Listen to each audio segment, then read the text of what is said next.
It's going to be a big thing. We're going to Russia. That's going to be a big deal. Trumpa freidiskā pārteikšanās, ka viņš dosies uz Krieviju, nemaz nebija tik neprecīza. Savulaik Aļaska patiesi piederējusi Krievijai. Par štāta pagātni joprojām liecina arī Krievu pareizticīgās baznīcas pilsētu ielās. 19. gadsimtā ASV to atpirka no tā laika cariskās Krievijas par vairāk nekā 7 miljoniem tā laika dolāros. Šo faktu vēl mūsdienās apspēlē Krievu propagandisti, lai attaisnotu ideju, ka kontrole pār zemēm var mainīties un arī šajā gadsimtā. Aļaskas ģeogrāfija tai piešķir stratēģisku nozīmi. Tas ir Krievijai vistuvākais ASV štats. Abu valstu sauszemi šķir vien 88 kilometri. Tas ir arī praktiski, jo, lai tur nokļūtu, Putinam, kuram izdots ārestu orderis, nav jāšķērso citas viņam nedraudzīgākas valstis.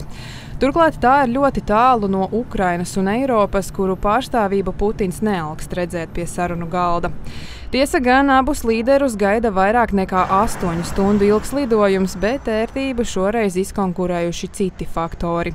Ekspertu ieskatā vietas izvēle spēlē par labu Kremlim. Tikšanās vieta ir diezgan pārsteidzoša. Vladimirs Putins, kurš ir plaši nosodīts kā starptautisks noziedznieks, ieradīsies ASV.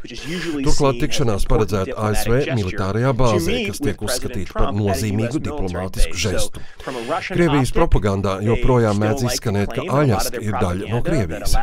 Tāpēc tā ir kā uzvaras situācija Putinam, bet arī Trumpam tas ir labs veids, kā demonstrēt Amerikas militāro spēku un vienlaikus izolēt publiku no iespējas iejaukties šajā sarunā. Augstā kara laikā Aļasku dēvēja par ledus priekškaru. Tolaik tā bija svarīga ASV gaisa spēku bāze, un arī šodien tajā atrodas radaru sistēmas, kas nodrošina reģiona aizsardzību.